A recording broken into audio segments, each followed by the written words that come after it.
Anak demam sedikit, orang tua langsung panik, ya wajar sih. Tapi sekarang kita bahas nih, bagaimana cara menjadi orang tua yang tanggap, bukan menjadi orang tua yang panik.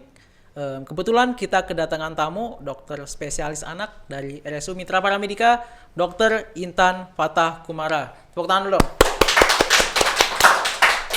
Selamat datang dok di podcast ini. Selamat datang. Sehat dok, sehat? Ya, sehat alhamdulillah. Tak ini dulu ya dok. Dari gelarnya nih, Dokter Intan Fatah Kumara, SPA dalam kurung K. Ya. Itu apa sebenarnya? Itu konsultan. Konsultan. Ya, jadi setelah mengambil spesialis anak, ya kita selesai, kemudian bekerja, kemudian kita sekolah lagi. Berapa lama sekolahnya? Saya 2 tahun lebih sedikit. 2 tahun untuk lebih mengambil sedikit. konsultan. Ya, konsultan. Kebetulan saya di bidang emergensi dan rawat intensif anak. Oke. Jadi kali ini kita ada tak paparin dulu ya topiknya ya dok ya. Untuk yang pertama adalah sakit umum pada anak. Kemudian yang kedua adalah penanganan awal di rumah. Kemudian yang ketiga adalah mitos fakta. Kemudian selanjutnya adalah tips bagi orang tua menjadi orang tua yang tanggap. Nanti kita bahas satu-satu nanti per segmennya. Siap. Oke dok, kita bahas nih yang pertama. Untuk keluhan yang sering dokter tangani nih selama praktek sebagai dokter spesialis anak ini apa ya sebenarnya? Ya, jadi anak datang ke rumah sakit itu melalui 2 pintu ya. Yang satu lewat poliklinik, yang kedua lewat UGD. Ya. Ya, yang ke poliklinik juga macam-macam. Ada yang anak sakit ya, misalnya demam, kemudian muntah-muntah, diare, batuk pilek, kemudian kejang, itu juga sering ke poliklinik. Ya, juga untuk pasien yang kontrol pasca rawat inap. Oh iya. Gitu. Atau anak yang kejang yang mendapat pengobatan rutin ya. Ada juga yang ke poliklinik itu karena pengen vaksinasi. Oke. Nah, ini yang gawat adalah yang ke UGD. Jadi seorang anak yang orang tua merasa khawatir terus ke UGD, misalnya demam tinggi atau sedang mengalami kejang, kemudian diare yang terus menerus, kemudian muntah terus menerus sampai tidak mau makan minum, atau anaknya lemes. Nah itu sering membawa ke UGD gitu. Jadi ya seperti itu. Jadi biasanya orang tua akan mulai panik, kemudian membawa ke UGD. Kalau yang tidak begitu panik biasanya bisa menunda nanti ke poliklinik. Gitu. Oke. Jadi ada 2 pintu dari UGD dan juga poliklinik. Betul. Oke. Dari beberapa tadi yang demam, diare, kemudian sampai muntah gitu. Ya. Itu emang harus ditangani di rumah sakit kah? Apa memang bisa itu ditangani di rumah dulu gitu? Ya sebenarnya bisa di rumah dulu karena kejadiannya mesti di rumah dulu kan. Jadi ya misalnya muntah 1 kali gitu, ya mungkin belum perlu panik ya. 1 kali muntah mesti orang tua observasi atau mengamati dulu, kemudian mencari kenapa anaknya muntah. Misalnya makan apa sebelumnya gitu. Nah penanganan di rumah ya mungkin tetap mencoba minum gitu ya. Jadi bisa ditangani di rumah dulu ya. Misalnya demam itu ya, panas itu. Langkah terbaik panas ya nanti minum yang cukup banyak gitu ya. Karena sejalan dengan suhunya meningkat itu penguapan air makin tinggi sehingga kebutuhan cairannya sedikit meningkat. Nah, sehingga bisa diukur di rumah. Nah, ini penting kalau setiap rumah memiliki termometer. Karena seringkali data ini diperlukan oleh para dokter untuk memperkirakan kira-kira sakitnya tuh gawat atau mungkin bisa dirawat jalan atau harus rawat inap gitu. Jadi sebagian besar penyakit yang diderita atau yang datang ke poliklinik maupun ke UGD itu pada awal-awal sebenarnya bisa diatasi di rumah dulu, cuman karena orang tua panik terus cepat-cepat ke rumah sakit. Kalau dari ada nggak gejala-gejala yang harusnya ini langsung ke rumah sakit nih? Jangan langsung aja ke rumah sakit. Ada ya. Misalnya anak trauma itu dalam bahasa kedokteran itu jatuh gitu ya. Bukan trauma psikis itu bukan, tetapi misalnya jatuh, tabrakan, jatuh terutama kepala membentur. Nah itu mungkin ya baik gitulah ke rumah sakit. Atau anak yang kejang pun tidak mesti buru-buru lari ke rumah sakit. mesti sedikit tenang dulu di rumah, karena ketika ke rumah sakit di dalam kepanikan itu juga bisa membahayakan seluruhnya ya. Iya, iya, iya. Orang tua nggak konsentrasi waktu berkendaraan gitu. Ya. Jadi kalau yang harus segera ke rumah sakit memang ada tanda-tanda bahaya yang perlu dikenali. Ya, misalnya sangat lemes atau muntah yang terus-menerus, diare yang tidak berhenti-berhenti gitu, mungkin ya sebaiknya, atau demam tinggi nih, tinggi itu tinggi banget ya. Itu apalagi demam yang anak punya riwayat sakit sebelumnya, misalnya pernah kejang gitu ya, mungkin dipikirkan kalau kasih ini ya obat dulu ya, paracetamol dulu, kok enggak turun, enggak respon, nah, itu mungkin bolehlah ke rumah sakit untuk diperiksa gitu. Kalau demam sampai kejang itu biasanya penyebabnya apa tuh? Ya, sebagian besar karena memang ada faktor genetik. Oh, genetik. Ya, ada genetik, misalnya kedua orang tua pernah step atau kejang masa kecilnya, mungkin akan menurun pada anak. Nah, kejang disertai demam atau demam disertai kejang itu dokter harus membagi ke dalam suatu, apakah dia yang kejang demam sederhana, ya, atau dia kejang dengan demam yang demamnya ini akibat dari suatu infeksi di otak atau selaput otak. Ya, ini yang bahaya. Jadi yang biasanya disertai ketidaksadaran, disertai gangguan saraf, itu memang harus rumah sakit. Nah, ini biasanya yang kejang pertama kali ya disertai demam atau tidak disertai demam, itu wajib periksa ke rumah sakit untuk mendapat asesmen atau penilaian dari orang tua. Kira-kira ke arah mana ini kejangnya, apakah infeksi otak, selaput otak, atau nanti mengarah serangan pertama kali kejang demam sederhana, atau mungkin kejang demam kompleks, atau mungkin dia epilepsi. Kalau epilepsi biasanya tanpa demam. Atau akibat gangguan penyakit atau kondisi sebelumnya. Misalnya dehidrasi berat, itu bisa menyebabkan kejang. Persentasenya nih dari orang tua yang punya riwayat kejang kemudian ke anak itu berapa? Emang pasti kejang nanti ini anak? Tidak mesti juga. Tidak mesti juga. Bahkan banyak orang tua yang tidak ada riwayat apapun, anak tiba-tiba kejang. Untuk presentasinya kecil yang seperti ini ya. Artinya kedua orang tua pernah kejang pun ya kecil juga sebenarnya ya. Tetapi ketika ada informasi salah satu atau kedua orang tua pernah kejang masa kecil, maka anak-anak yang antara umur 6 bulan sampai 5 tahun itu memiliki potensi untuk ketika dia demam itu mengalami kejang. Ya. Kemungkinan berulangnya nih besar nggak potensinya? Ya, ada. Ada kemungkinan berulang. Misalnya kejang dengan demam ini ya.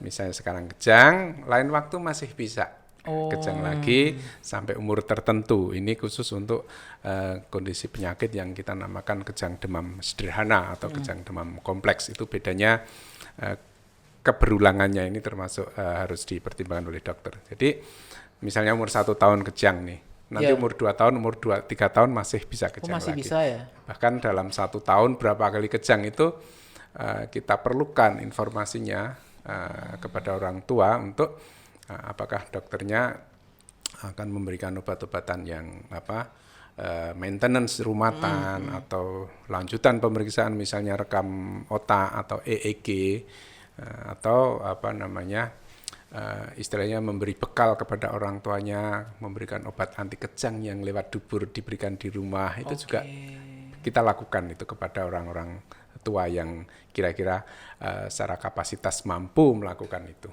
Jadi bisa juga kejang ini tidak mesti dibawa ke rumah sakit ya sebenarnya? Ya, kalau misalnya seorang penderita kejang demam sederhana gitu ya, kemudian orang tuanya cukup terlatih gitu, kadang-kadang dia sudah hafal.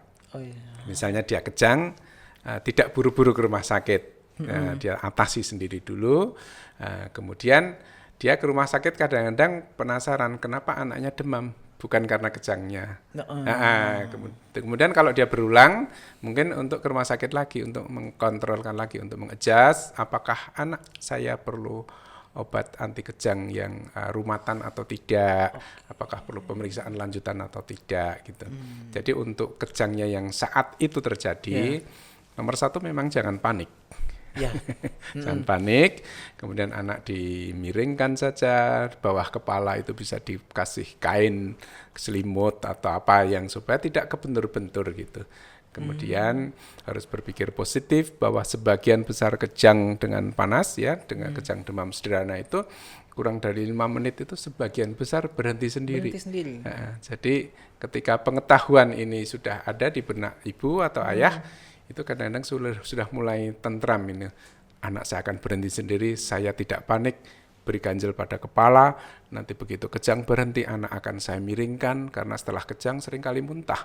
Nanti daripada muntah itu masuk ke paru-paru itu nanti kegawatannya juga lumayan itu kalau ada cairan masuk paru-paru itu.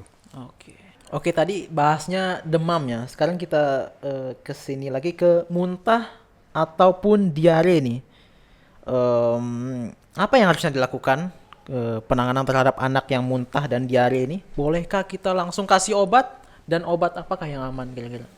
Ya, muntah dan diare itu sering terjadi bersamaan. Ya, karena salah satu gejala gangguan pencernaan itu ya bisa muntah dan diare. Bisa juga muntah itu penyebab yang lain yang bukan dari pencernaan. Misalnya infeksi saluran kencing itu bisa juga muntah. Anak habis jatuh naik sepeda, kepala terbentur, itu juga nanti beberapa jam bisa muntah. Ini kondisi yang berbahaya. Karena muntahnya pada anak yang habis jatuh dengan kepala yang terbentur itu merupakan tanda dari tekanan di dalam otak yang meningkat. Bisa jadi itu suatu gegar otak. Nah itu harus memang waspada, muntah itu. Ya terus kalau memang harus diberi apa gitu, obat-obat anti muntah biasanya dokternya itu harus mengira-ira dulu, mengasesmen dulu, mendiagnosis dulu. Ini muntahnya penyebab apa? Apakah masalah saraf, pencernaan, gangguan nafas itu juga sering muntah, habis batuk sering muntah. Ya, apakah karena diare? Nah, sehingga tidak serta-merta dikasih obat anti muntah begitu. Nah, ini yang terang muntah ya. Jadi, nah kalau yang sering bisa kita lakukan sendiri orang tua itu diare, Mas. Nah kalau diare secara definisi ya, diare itu BAB cair itu dalam 24 jam itu 3 kali yang dinamakan diare. Nah baru 1 kali 2 kali kadang-kadang itu belum masuk diare, tapi bagi orang tua sudah diare, BAB encer. Nah itu enggak apa-apa, nanti mulai saja dengan minum yang bertambah, yang banyak. Karena diare itu secara pertahanan tubuh dia pengen mengeluarkan racun atau apapun itu yang dia misalnya habis makan nih, ada kuman atau ada zat iritasi, maka dia pengen mengeluarkan dengan cara menggelontor air, ususnya itu dengan air yang banyak keluar, sehingga obat terbaiknya ya mengganti cairan dulu. Ya, tidak boleh memberikan anti diare. Kalau anti diare, diarenya mampet, prosesnya masih ada, itu justru berbahaya. Nah sehingga yang diberikan air putih aja. Ya, yang terbaik oralit. Kalau air putih saja kadang-kadang ya bisa diterima, tapi yang terbaik oralit. Kalau anak bosan dengan oralit atau tidak mau karena rasanya aneh, bisa dengan sayur bening gitu. Sayur sup, itu kan mengandung ada garam-garam dikit, juga boleh air tajin. Air tajin itu yang kalau kita menanak nasi itu yang paling atas itu kan air tajin, itu juga bagus. Itu bagus. Bagus itu secara elektrolitnya bagus, kemudian ada kandungan gulanya sedikit. Nah, sehingga ketika seseorang anak menderita diare, itu catat jam berapa kira-kira, berapa banyaknya, kalau dia pakai Pampers ya kira diperkirakan itu. Nah, kemudian apakah anak masih mampu minum? Kalau dia tidak mampu minum, maka kemungkinan nanti bisa terjadi dehidrasi. Ya, seperti tadi kan dia airnya hilang, maka harus diganti. Diganti yang baru. Nah, sehingga kapan harus dibawa ke rumah sakit ini?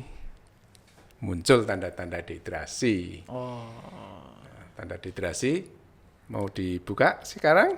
Boleh, langsung. Boleh ya. Tanda dehidrasi itu justru anaknya pengen minum terus. Karena ketika tubuh kekurangan cairan, maka akan timbul rasa haus. Maka anak pengen minum itu, malah pengen minum terus gitu. Tapi ketika ada diare atau ada gangguan cernaan, pengen minum tapi terus muntah. kadang-kadang. Nah, ini tanda yang cukup signifikan, cukup berbahaya ya. Jadi anak tanda pengen minum. Tanda yang lain mulutnya kering kadang-kadang ya subjektif ya, kita agak susah ngelihatnya. Ini kering apa ini basah itu ya.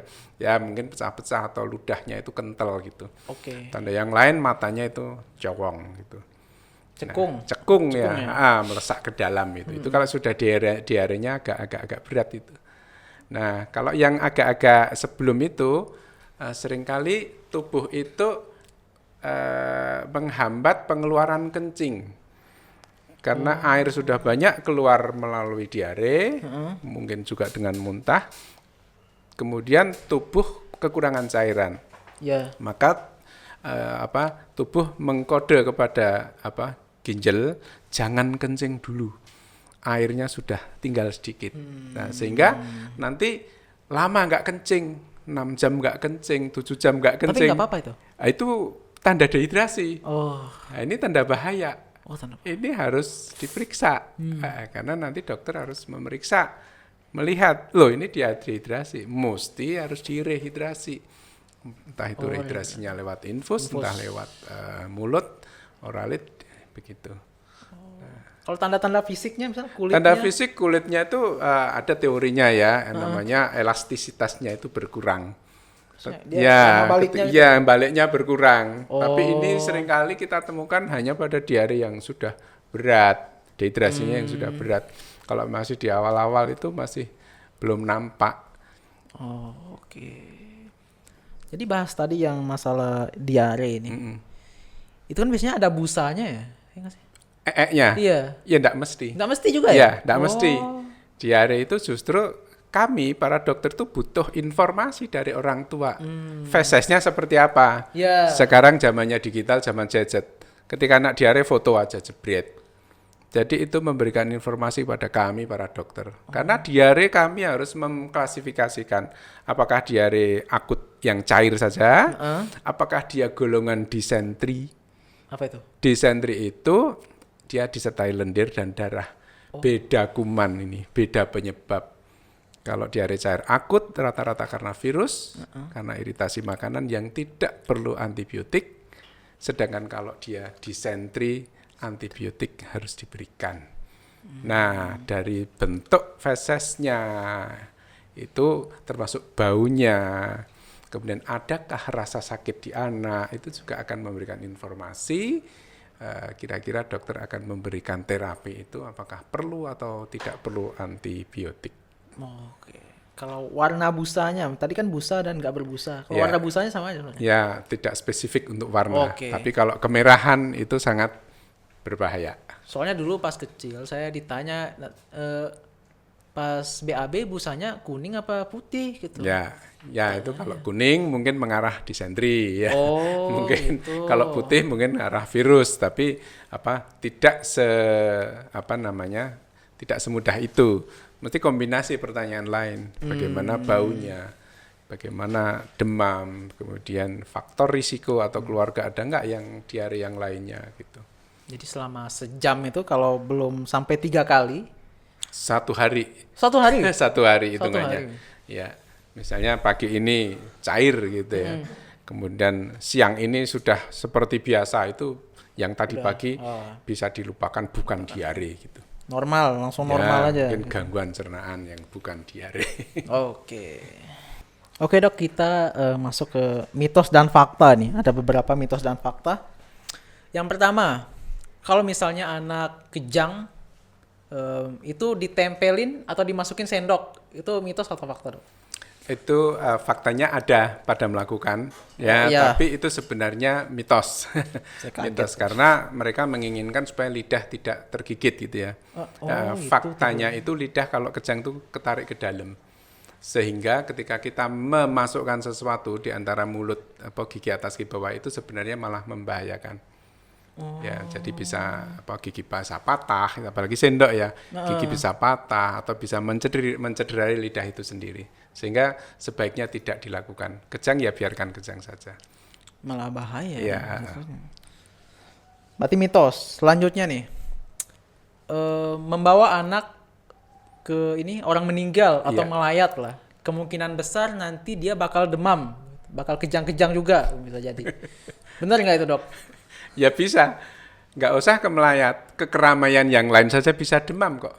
Oh. Ya, artinya ketika seorang anak yang dia sebenarnya masih rentan datang ke suatu keramaian, ya, kemudian dia demam, ya, suatu anak kan mesti dicewol-cewol, apa dipegang-pegang sama orang lain, Karena nah itu. karena ada debu atau apa kan, terus dia jadi sakit. Jadi tidak harus melayat. Jadi ketika kebetulan pas takziah atau melayat, terus anaknya demam, terus jadilah satu mitos ya, jangan dibawa melayat anak kecil ya. Jadi itu mitos saja. Jadi karena mungkin tertular mungkin Tertular dari kerumunan orang lain. Ya, bukan orang tertular jin. bukan karena jin atau jenazahnya. Tapi hati-hati kalau jenazahnya infeksius ya bisa jadi kan. Barangkali jenazahnya sebenarnya infeksius tapi tidak dirawat oleh rumah sakit tetapi hanya meninggal di rumah. Kita tidak pernah tahu, terus nanti yang rawat itu tangannya masih kotor, ikut pegang-pegang bayinya ikut demam. Ya itu hindari saja kalau di kerumunan gitu. Jadi memang demamnya mungkin karena bakteri ataupun virus gitu ya. Bukan dari jenazah. Bukan karena hal mistis yang tadi ya. Bukan mistis ya, bukan mistis. Oke. Selanjutnya nih. Apakah anak harus minum antibiotik pas sakit? Wah, ini pertanyaan yang bagus ya. Ya, karena tren sekarang itu setiap panas pengennya antibiotik. Padahal tidak semua demam itu penyebabnya bakteri. Antibiotik itu hanya untuk penyebab sakit yang karena bakteri. Penyebab sakit ada banyak ya, bisa virus, bisa jamur, bisa bakteri, ya, bisa karena yang lainnya ya, penyakit-penyakit autoimun, penyakit yang aneh-aneh itu ya. Nah, kalau penyebabnya bakteri memang antibiotik. Ya, kalau penyebabnya selain itu maka tidak perlu antibiotik. Nah, seringkali infeksi itu dikaitkan dengan demam. Ya, sehingga ketika demam orang minta antibiotik, itu keliru. Ya. Jadi ketika demam, turunkan demamnya, misalnya dengan paracetamol, dengan ibuprofen, dengan kompres hangat, minum yang banyak. Kemudian dokter harus mengasesmen, harus menilai penyebabnya kira-kira ke arah virus atau bakteri. Kadang-kadang diperlukan juga cek darah untuk melihat, atau cek urin, atau pemeriksaan fisik. Kemudian menentukan ini kemungkinan besar bakteri, maka beri antibiotik. Jadi balik lagi ya, penyebabnya ini apa sebenarnya? Betul, ya dokter harus antibiotik. Ya harus ngobatin penyebabnya. Jadi antibiotik bukan anti demam, tapi antibakteri. Antibakteri, betul. Kalau penyebabnya virus ya nggak mempan juga. Ya nggak mempan, dia nggak ada gunanya. Selanjutnya dok, ada tips orang tua tanggap nih. Ada yang pertama, tips agar orang tua bisa lebih siap menghadapi anak yang sedang sakit. Ada nggak dok tips-tipsnya? Ada banyak sebenarnya. Saya yakin sekarang itu ibu-ibu muda, ya ayah muda itu sudah melek gadget semua ya. Ya salah satu tipsnya itu adalah kenali kondisi sehari-hari, ya tanda vital sehari-hari. Jadi rumitnya anak-anak itu adalah tanda vital umur 1 tahun dengan umur 10 tahun sangat berbeda. Normalnya nafas berapa kali per menit, normalnya nadi berapa kali per menit. Nah, kalau Bapak Ibu, mas-mas mbak-mbak yang sudah punya anak itu, mungkin pas kondisi sehat, kondisi tidur, dihitung. Nafasnya berapa kali per menit. Nah, ketika dia sakit, maka dia, kok lebih tinggi, kok sekarang berapa kali ini. Itu mungkin bisa memberi informasi yang lumayan akurat untuk dokternya. Jadi tipsnya kenali kebiasaan anak itu. Kebiasaan anak. Betul, kebiasaan dan tanda vitalnya anak itu. Ya, kemudian tips yang lain ya memang ketika dia obat-obatan nih ya. Obat-obatan mungkin yang harus siap di rumah itu turun panas. Karena kejadian yang paling sering di rumah ya itu adalah panas. Ya, dan panas ini bisa dimulai dengan obat turun panas. Sebagian besar anak respon dengan obat namanya paracetamol. Paracetamol itu harus ada di rumah. Sebaiknya ada. Nah, kemudian jangan berhenti di situ. Obatnya ada, kenali dosisnya. Nah, bapak-bapak ibu muda sekarang udah pinter-pinter nih. dosis anak itu beda-beda ya. Paracetamol itu kurang lebih 10 sampai 15 mg per kilo. Nah, hal-hal semacam ini penting sekali diketahui. Seringkali anak ngasih obatnya itu kurang dosis sehingga anaknya masih demam. Sehingga misalnya 1 sendok takar itu isinya 120 mg, ya maka dia cocok diberikan pada anak yang beratnya kurang lebih 8 kilo sampai 12 kilo. Itu. Anak 10 kilo kasih 1 sendok takar. Anaknya 15 kilo 1 sendok takar jadi kurang. Ya, Karena dia butuhnya 150, bisa naik 1,5 sendok. Nah, semacam ini mulai kita belajar sama-sama. Kalau masih bingung pas konsultasi sama dokternya, silahkan nanti. Anak saya sekarang berat sekarang, paracetamol kasihnya berapa?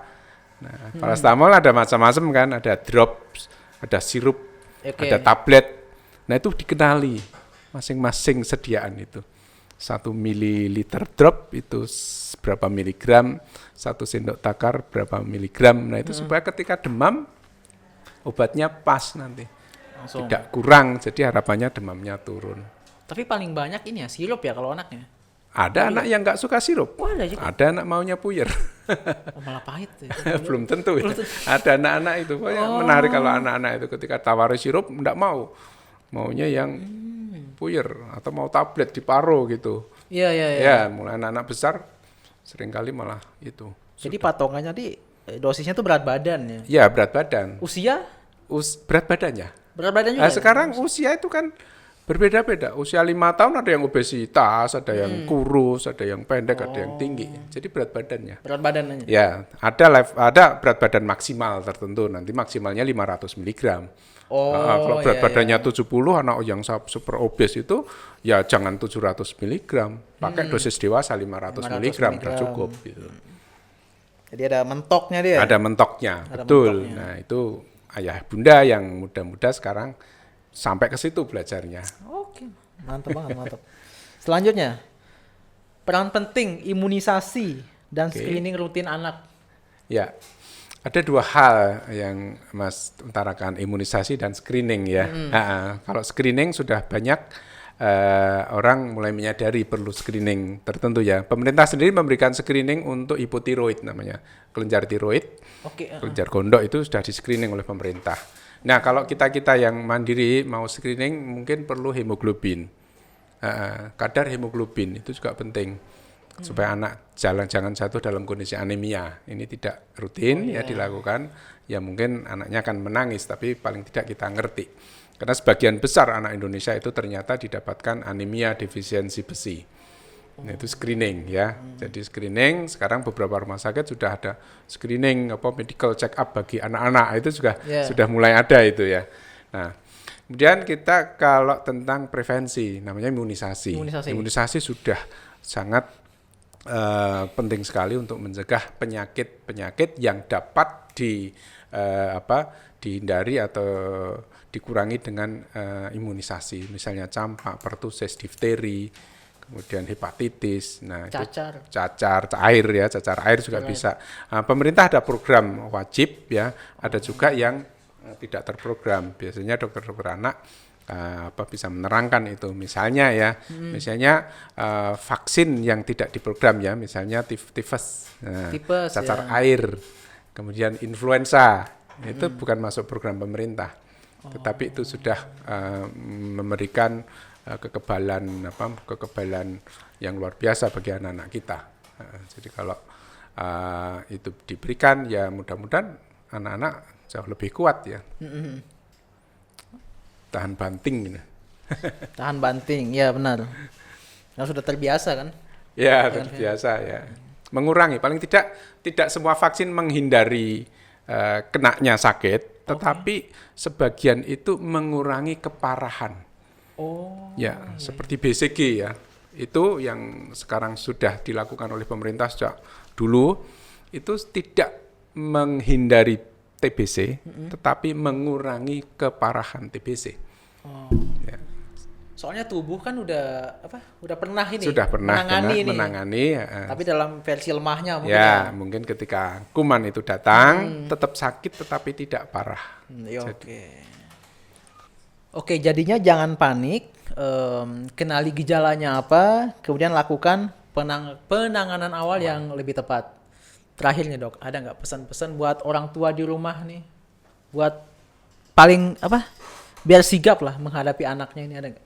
Silakan. Ya, jadi memang mencegah itu lebih baik daripada mengobati ya. Mencegah bisa dengan perilaku hidup kita, juga dengan vaksinasi, ya, juga dengan misalnya screening gitu. Tetapi kalau misalnya anak kok menderita sakit, ya itu diberikan penanganan awal. Sebagai contoh tadi yang paling sederhana, bila demam maka memberikan parastamol. Kemudian pengetahuan tentang parastamol itu sampai detail itu perlu diketahui. Kemudian ketika anak sakit sudah ditata laksana awal di rumah, perlu mengenali tanda-tanda bahaya. Tanda-tanda bahaya ini setiap penyakit memang bisa berbeda-beda. Tapi secara umum ketika anak makin mengantuk, makin rewel, kemudian demam tinggi, itu bisa merupakan, atau nafas makin cepat, makin tampak sesak, itu boleh dikatakan tanda-tanda yang cukup vital yang bisa mengancam. Nah, jadi kenali tanda-tanda bahaya setiap penyakit, mungkin kita bisa belajar melalui media apapun. Gitu Mas. Oke, keren banget tentunya teman-teman ya. Mungkin sekian ya dokter ya. Terima kasih atas paparannya tadi. Sama-sama. Sangat bermanfaat banget mungkin buat teman-teman di rumah. Kemudian buat teman-teman yang ingin periksa anaknya di RSU Mitra Paramedika ke Dokter Intan. Dokter Intan itu praktek di hari Selasa, Kamis, Sabtu jam 18.00 sampai dengan jam 20.00. Kemudian untuk teman-teman yang ingin vaksin dan juga MCU bisa dicek di sini. Nanti ada dikasih gambar di sini ya. Jangan lupa di like, di komen, di share juga konten ini biar teman-teman yang lain juga bisa tahu ini manfaatnya ya. Sekian episode kali ini, sampai jumpa di episode selanjutnya. Wassalamualaikum warahmatullahi wabarakatuh. Waalaikumsalam. Bye bye.